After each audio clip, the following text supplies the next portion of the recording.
This article is from Hakai Magazine, an online publication about science and society in coastal ecosystems. Read more stories like this at HakaiMagazine.com. Deep twilight settles in over Wales, Alaska, as the last traces of sunset orange give way to blue-black on the western horizon.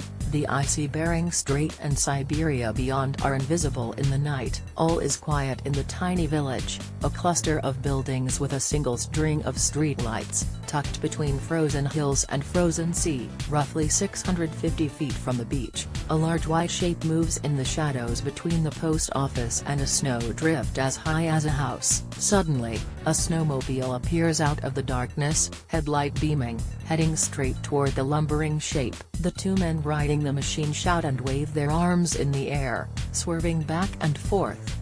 Into the light steps a polar bear. The driver revs his engine, and his passenger yips and hollers, standing tall, waving a high-powered flashlight at the bear. The bear huffs, and for a moment looks like it might hold its ground.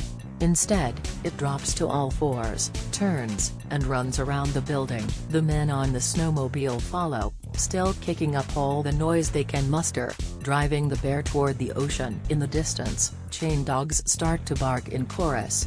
Once, twice, 3 times the bear stops and turns to face its pursuers. But each time, the men keep coming, their breath steaming in the icy air. The pursuit stops abruptly when the bear and the men reach the beach. Then the bear straightens up, adjusts his bulky white jacket, and climbs into a trailer hitched to the snowmobile. The Kingiqmeat Nanuak Patrol has just completed its first practice run of the season. The 2-year-old Kingiqmeat Nanuak Patrol, or the Wales Polar Bear Patrol, resulted from an innovative partnership between the Tribal Council in Wales, United States government wildlife officials, and the World Wildlife Fund, WWF. Nanuak is the Inupiaq word for polar bear. Kingiqmeat, the Inupiaq name for the people of Wales, means people from the high place. The patrollers are trained to haze visiting polar bears out of town using an escalating range of non-lethal deterrents, from flashlights and air horns,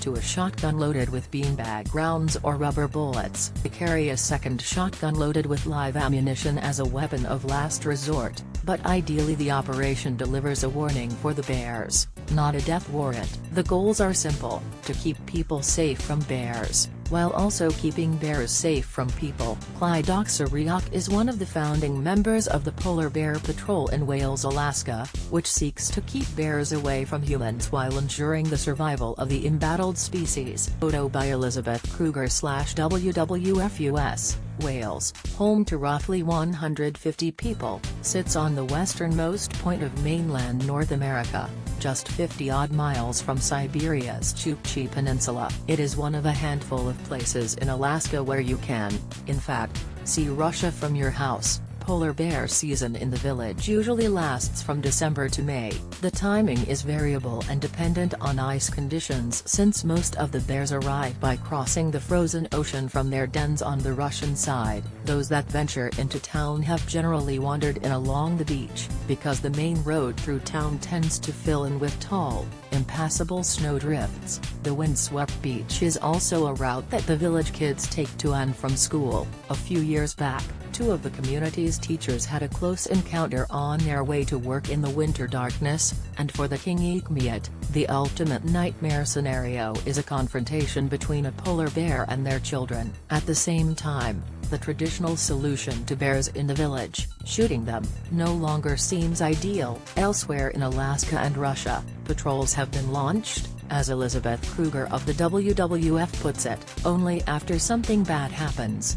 Kruger is the organization's Anchorage-based senior program officer, and much of her work across Alaska's vast northwest is focused on polar bears. On the Chukchi Sea, where one of the healthiest polar bear populations is located, she and the Kingiqmeat wanted to be more proactive for the sake of the bears and the community. "I want my grandchildren to see a polar bear," says Clyde Oxeriach, a village leader and one of the founding members of the patrol. "Just to see a bear in its natural habitat. I think everyone should see that."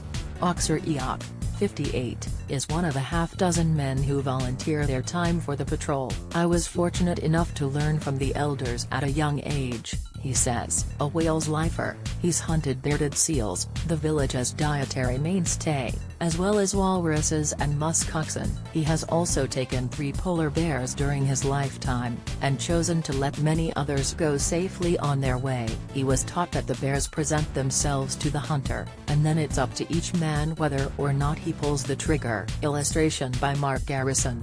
He first met Kruger through Alaska's Nanuak Commission, a polar bear management and conservation organization for Alaska's native villages. In 2014, Kruger was gauging the support for the possibility of a new patrol program in 8 Arctic communities. Oxer Eoch, representing Wales, was most keen. The program got off the ground in the late winter of 2016, as bear season was winding down for the year. Kruger and a representative from the U.S. Fish and Wildlife Service traveled to Wales to meet with the team members for training and planning. The patrollers, Oxer Eoch, his brother Stanley, 2 of their nephews, and 2 other young men, acquired their gear, a snowmobile and toboggan, safety supplies, and an armory of bear deterrents. They hashed out goals, roles, and principles, and the new program began to take shape. Now underway, their aim is to make regular sweeps of the village at peak times during bear season, primarily before school, and sometimes after school and in the late evening, when public hours end at the school gym. They are also on call to respond to bear sightings reported by residents. The patrol team wants to ensure that its efforts to discourage bears from the village neither aid nor interfere with the work of subsistence hunters, who don't want to see the bears hazed out of the region entirely. We are reactive to the bears, not proactive, says Oxer Eoch. Even though we're native subsistence hunters, when we're on duty we have to remain neutral.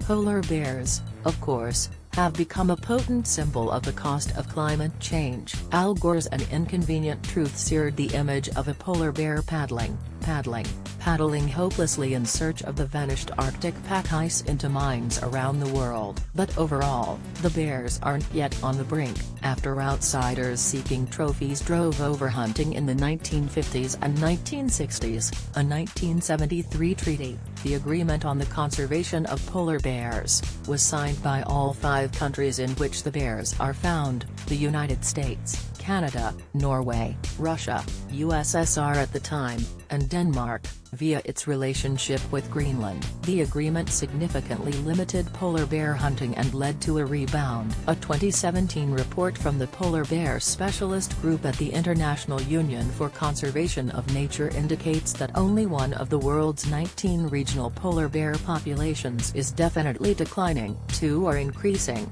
7 are stable, and the remainder lack sufficient data for a conclusive diagnosis. The Polar Bear Patrol prepares for its second scenario of the night, which will see the team chase a bear around the village of Wales, home to about 150 people. Photo by Elizabeth Kruger /WWF-US.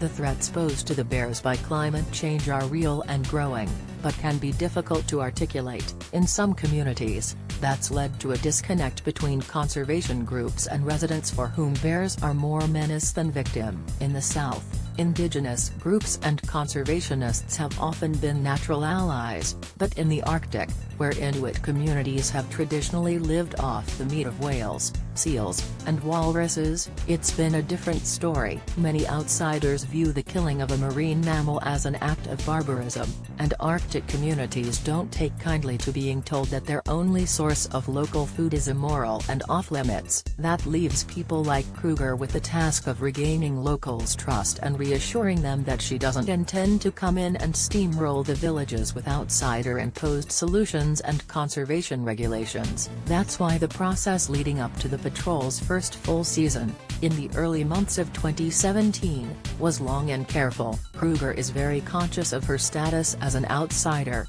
a white woman from a global organization, and she works hard to build relationships with the people in the villages she flies into. She does a lot of listening, and aims to respect local autonomy and local concerns. I'm a facilitator, and an enabler, and an aggregator of lessons learned from the Arctic that I can share with people, says Kruger, who lived in Irkutsk, Siberia, For 4 years before landing in Alaska, she prefers to hear from locals about what they need or want and then help provide tools and solutions for their own use. That means never losing sight of the patrol's primary mission, the protection of human lives. If we're asking people to save polar bears, we have to give them the tools to protect their kids, says Kruger. It's immoral to ask people to live with dangerous predators.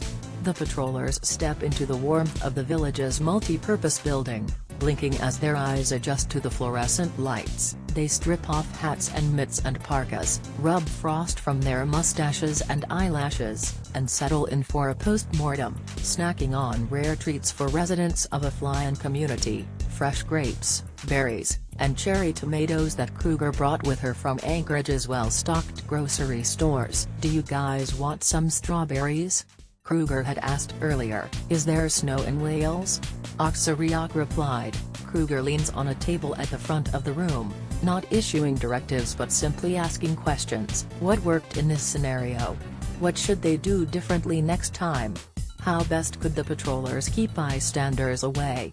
The Polar Bear Patrol practices chasing a faux bear away. Photo by Elizabeth Kruger/WWFUS. "It would have been better if we would have hazed him more towards the airport, instead of through town," says Casey Tinguk, Oxeriok's nephew. He also suggests that the snowmobile passenger carry the team's radio instead of the driver to reduce the interference from engine noise. The discussion turns to communication and how to give the village the all-clear once a bear is gone. It's decided that phone calls should go out to houses on the fringes of town, where the bears are most likely to appear, so word can spread naturally and word from there. The men talk through their options for another few minutes and then head back out into the darkness to face their next bear. For the second role play of the evening, Tinguk pulls on the bear's white anorak and disappears into the night. Oxeriok grabs the snowmobile's controls. His brother Stanley hops on behind him, carrying the patrol's array of non-lethal deterrents. The brothers leave the building behind and bump along the frozen beach, checking the path that some residents use to walk home from the school gym around this time. High above,